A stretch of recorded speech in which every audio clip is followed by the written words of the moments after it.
Monsieur le Président, Mesdames et Messieurs les ministres, Mesdames et Messieurs,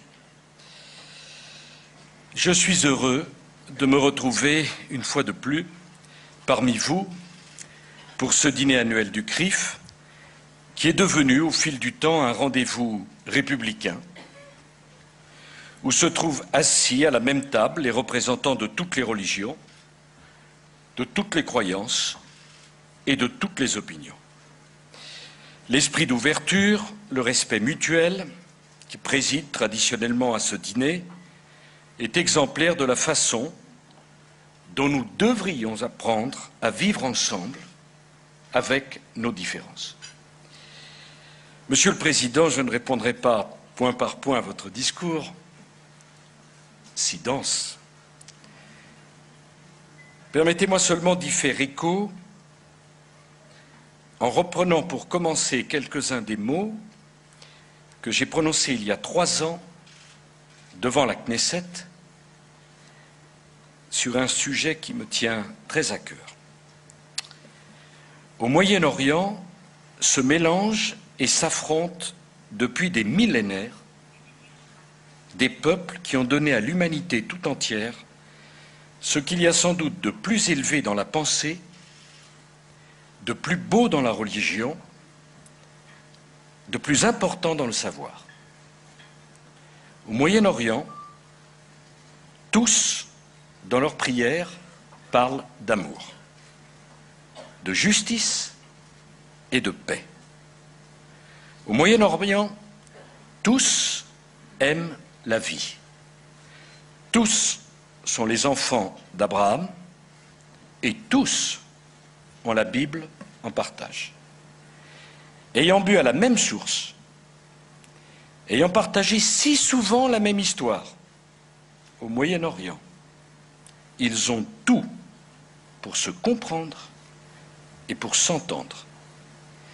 Et cette terre pour laquelle ils se battent avec tant de désespoir, cette terre qui les a tous vus naître, cette terre où repose leur mort, cette terre dans laquelle s'inscrit le souvenir de leur souffrance et de leur joie, qui se ressemblent tant.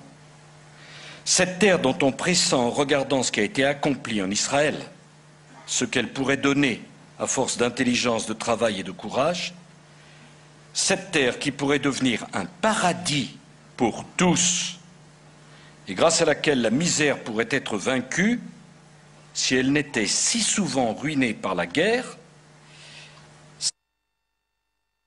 si tous la travaillaient ensemble, au lieu de verser sur elle le sang des innocents.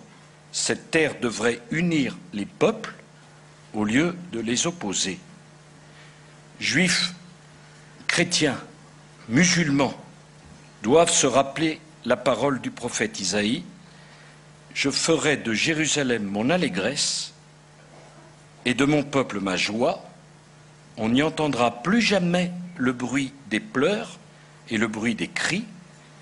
Ils, au pluriel, bâtiront des maisons. Ils, au pluriel, les habiteront. Ils planteront des vignes. Ils en mangeront des fruits. Ils ne travailleront plus en vain et ils n'auront plus des enfants pour les voir périr. L'amitié franco-israélienne est une profonde et sincère amitié.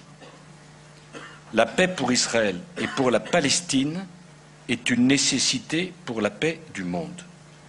Qu'il me soit permis de rajouter que les vrais amis d'Israël doivent convaincre Israël que la meilleure des sécurités pour elle, c'est l'existence d'un État palestinien moderne, démocratique, en paix et viable. Nous tous, qui pour des raisons différentes, sommes attachés à Israël. Et en ce qui me concerne, c'est toute ma vie politique où j'ai affirmé cette amitié. Israël et sa sécurité sont pour la France innégociables. Mais dans le même temps, la France dit aux dirigeants d'Israël, vous devez négocier pour construire la paix. il n'y aura pas de sécurité pour Israël sans la paix. Et nous qui sommes des amis solides, inébranlables, nous avons ce devoir de vérité. Je tenais à vous le dire ici, au CRIF, comme je l'ai dit à la Knesset. C'est si facile de tenir un discours pour une salle, un discours pour une soirée. C'est plus difficile de bâtir pour l'avenir et de bâtir pour la vie. C'est un engagement, je vous le dis, qui est très structurant pour la France. Bien sûr, il y a les événements de Tunisie et d'Égypte. Ils en ont, ces événements, une dimension sans doute historique. Ces peuples, je veux dire le peuple tunisien et le peuple égyptien, avec une audace qui les a surpris eux-mêmes, ont dit avec force qu'ils voulaient vivre autrement. Nul n'a le droit de les condamner pour ce qu'ils ont eu le courage de dire. Ce début d'un printemps des peuples est positif parce qu'il est authentique. Les manifestants de Tunisie ou d'Égypte n'ont pas crié « à bas l'Occident ». Ils n'ont pas crié « à bas l'Amérique ». Ils n'ont pas crié « à bas Israël ». Ils n'ont pas prôné un retour vers le passé d'un âge d'or islamique mythifié. Et ces manifestants ne se sont attaqués à aucune minorité, Monsieur le Président. Je me garderai bien de conclure trop vite. Qui peut dire quelles seront les étapes à venir? Nous avons eu déjà tant de mal à distinguer les étapes récentes. Et qui peut exclure des dérives brutales ou totalitaires? Personne. Mais c'est notre devoir d'aider ces mouvements, ce qui ne veut pas dire nous ingérer, avec parfois un certain manque de dignité. C'est notre devoir, car ce sont nos valeurs dont ces peuples se réclament. Et je veux poser cette question. Pourquoi ce qui est bon pour nous leur serait interdit? Et au nom de quelle fatalité le monde arabe serait-il exclu de cette marche inexorable des peuples vers la liberté? Je disais c'est notre devoir, mais je veux dire c'est notre intérêt. C'est notre intérêt car vous l'avez dit, Monsieur le Président, les démocraties ne se font pas la guerre.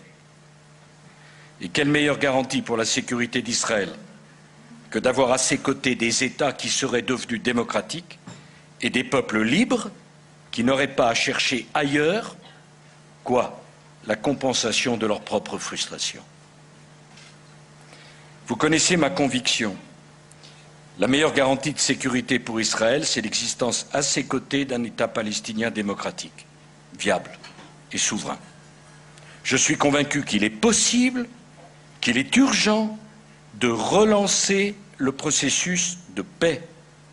Je suis convaincu qu'une reprise des négociations directes serait un signal supplémentaire d'espoir pour tous les peuples de la région. Les paramètres d'un accord de paix sont connus depuis bien longtemps. Je ne sous-estime nullement les difficultés de cette négociation. Mais je vous le dis, comme je le dis aux deux camps en présence, le risque de paix est bien moins dangereux que les risques de l'immobilisme. J'affirme d'ailleurs que la paix entre les Israéliens et les Palestiniens est un problème pour chacune de nos démocraties. Parce que sur ce conflit qui n'en finit pas, se nourrit le terreau du terrorisme et de l'extrémisme, dont nous souffrons aussi. Vous le savez, je plaide également pour une reprise des discussions entre Israël et la Syrie, malgré le mur de méfiance accumulé. Je suis convaincu que cette paix-là aussi est possible. Et quelle transformation stratégique pour Israël?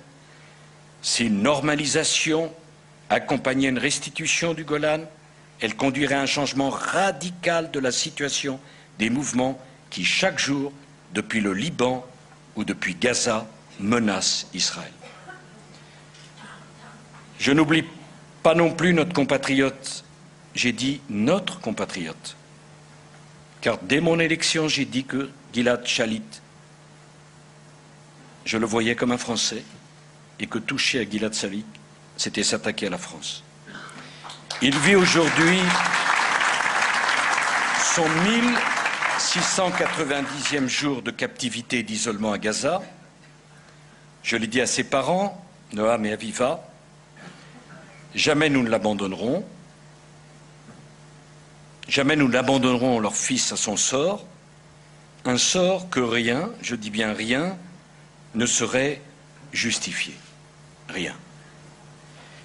Il est un dernier point de notre politique étrangère dont je veux dire un mot ici, l'Iran.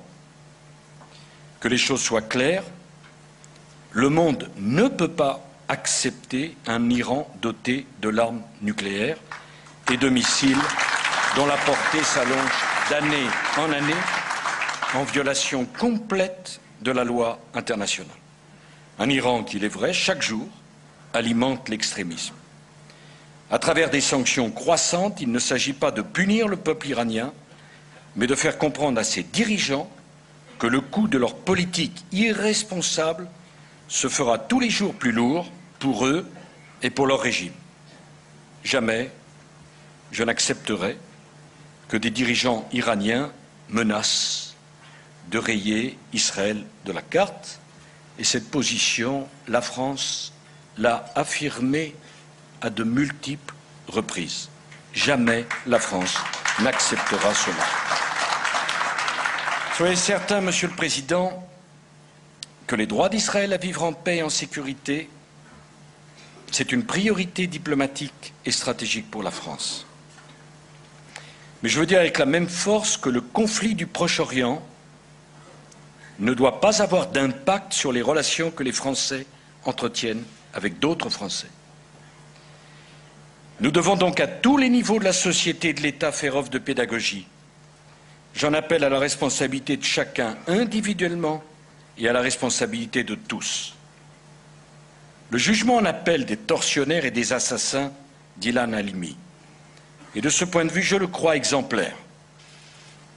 Non seulement il a permis d'établir la terrible réalité, mais il a rappelé que dans notre pays, agresser ou tuer quelqu'un en fonction de sa religion ou de son origine était un facteur aggravant. Il a rappelé aussi que personne ne pouvait se prévaloir d'un conflit qui se déroule à des milliers de kilomètres pour justifier son crime. Il a rappelé à des criminels qui ont cherché à se faire passer pour des soldats qu'ils n'étaient que des criminels du plus bas étage qui soit, parce que criminels et lâches. Des lâches qui ont préparé leur traquenard avec soin, qui n'ont pas laissé la moindre chance à leur victime, une victime qu'ils ne connaissaient même pas, mais qui était juive. Des lâches qui se sont relayés pendant des jours et des jours auprès d'un jeune homme qui ne leur avait rien fait pour lui affliger un calvaire de démon. Je suis heureux du jugement qui a été prononcé. Je suis heureux qu'il ait pu rendre à la famille d'Ilan Halimi confiance dans son pays. Et puisque j'étais ministre de l'Intérieur à l'époque où Ilan a été martyrisé, je puis vous dire que je porte comme un douloureux souvenir le fait que nous n'avons pu retrouver Ilan Halimi que quelques minutes avant sa mort. Ça restera pour moi un échec, malgré tous les moyens et toutes les forces que nous avions engagées. Bien sûr, ce travail de pédagogie ne passe pas uniquement par les seules décisions de justice. L'école doit jouer un rôle essentiel.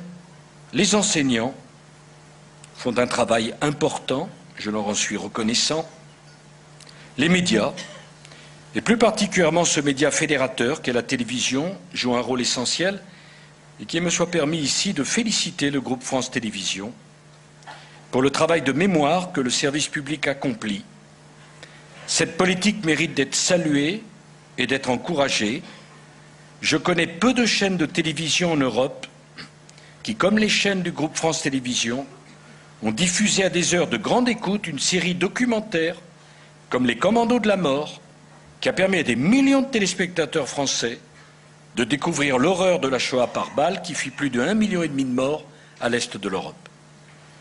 Enfin, je crois pouvoir annoncer, en espérant ne pas trahir de secret, qu'au mois de mars prochain, France Télévisions rediffusera Shoah, le film de Claude Lanzmann, dans sa version intégrale, soit plus de 9 heures de programme. En tant que président de la République, je veux dire que je suis fier de cette télévision-là. Mais comme vous venez de le souligner à l'instant, la haine de l'autre, Monsieur le Président, trouve un terreau trop fertile dans la crise économique, sociale et morale qui secoue aujourd'hui le monde. Les boucs émissaires. Vous appelez ma vigilance, vous avez raison, mais puisqu'il en est ainsi, je voudrais conclure mon propos en disant un mot du judaïsme.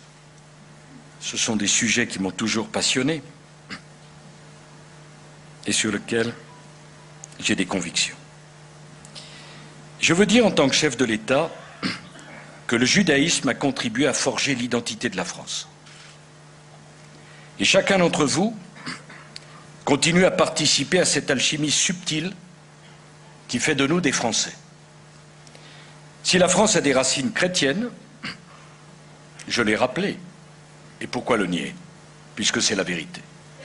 La France a aussi des racines juives. La présence du judaïsme est attestée en France avant même que la France ne soit la France, avant même qu'elle ne soit christianisée. Il existe en France des bains rituels juifs contemporains de nos églises romanes et des synagogues aussi ornées que des chapelles baroques. Oui, le judaïsme fait partie des racines de la France. Et chaque Français, quelle que soit sa confession ou son origine, peut en être fier. Cette longue histoire, 2 fois millénaire, est bien une histoire commune,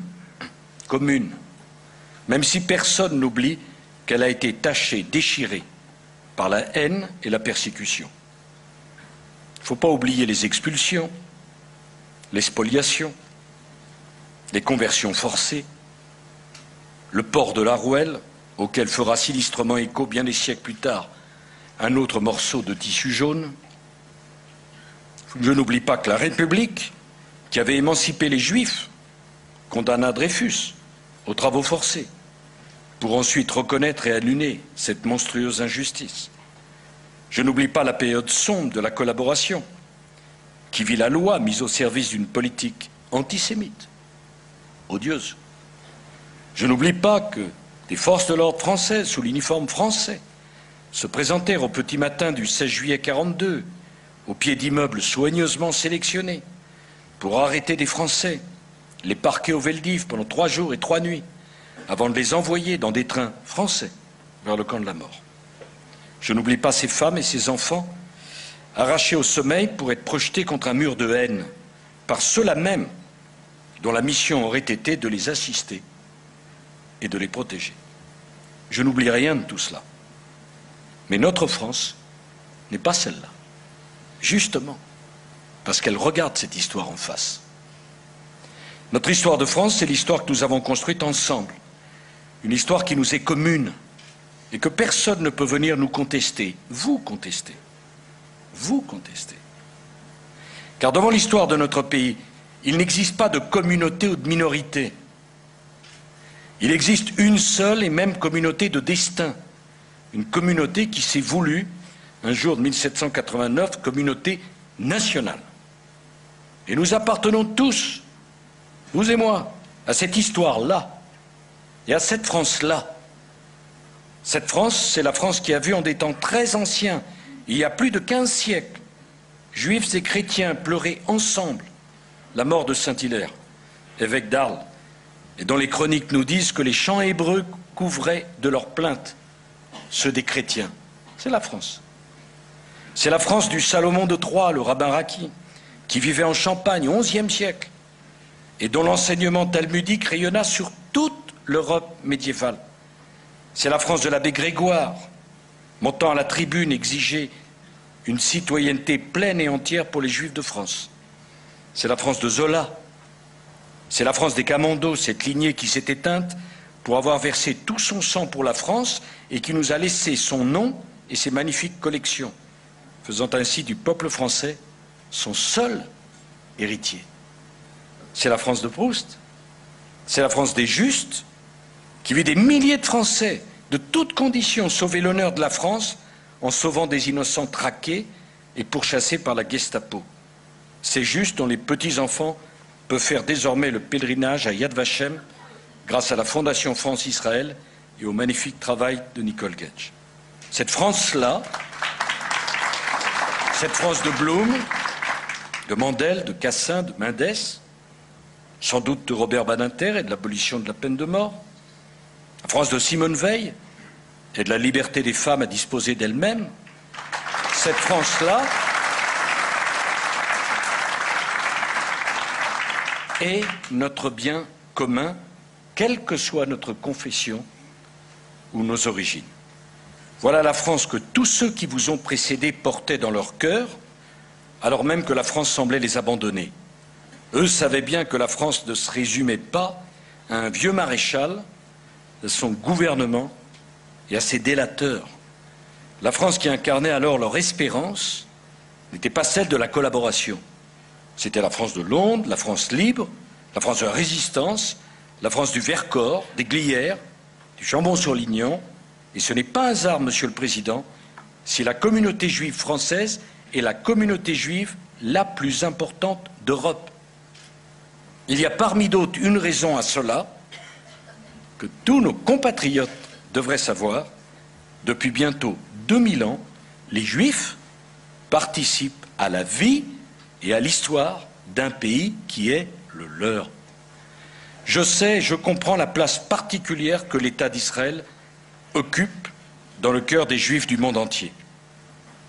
Pour la France, l'existence de l'État d'Israël est une exigence de la conscience universelle.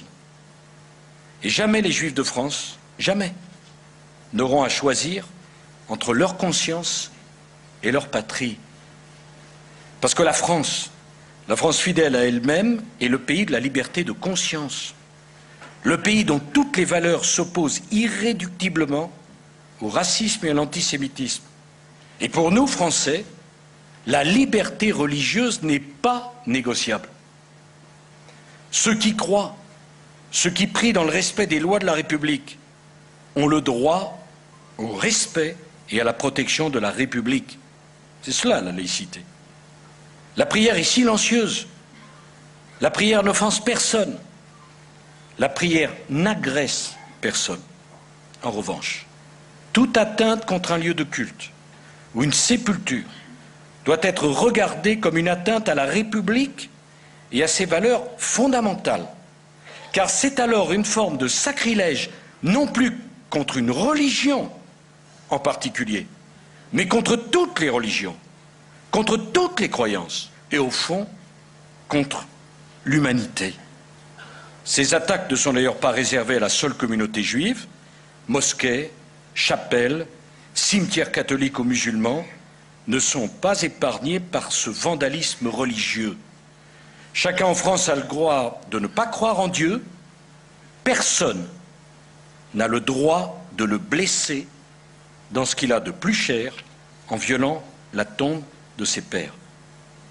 Et cependant, chacun comprendra aisément que dans le cas des synagogues et des cimetières juifs, ces violences prennent un écho très particulier, car ces violences font le même bruit que celui des vitrines brisées pendant la nuit de cristal. Et comment ne pas penser à ce qui a suivi? C'est pour cette raison que la République s'est mobilisée. J'étais alors ministre de l'Intérieur et on m'indiquait que quand une synagogue brûlait, c'était un acte de vandalisme d'un lieu public. Non. Je n'ai pas accepté cette classification, cette banalisation. Car la banalisation n'est rien d'autre que la complicité. Et à cette date, nous avons, vous et nous, engagé un programme de sécurisation des bâtiments appartenant à la communauté juive. Une nouvelle convention signée en 2010 avec le ministre de l'Intérieur a permis de compléter et de terminer l'immense travail déjà accompli. Et cette détermination n'est peut-être pas étrangère à la baisse de 43% des violences antisémites en 2010, et cela après la hausse enregistrée au moment de la crise de Gaza. Alors, Monsieur le Président, concluant votre propos, vous citiez ce vieux proverbe yiddish qui dit qu'un juif est heureux comme Dieu en France. Eh bien, permettez-moi de vous dire que mon seul souhait et mon seul objectif, c'est que chacun de vous puisse tout simplement ne jamais cesser se sentir heureux et fier d'être français. La France a besoin de tous ses enfants. Ici, c'est notre pays. Ici, c'est votre place. Ici, vous contribuez à l'identité et au rayonnement de la République française. Je vous remercie. Voilà pour ce discours de Nicolas Sarkozy. Nicolas Sarkozy qui était l'invité d'honneur de cette soirée annuelle du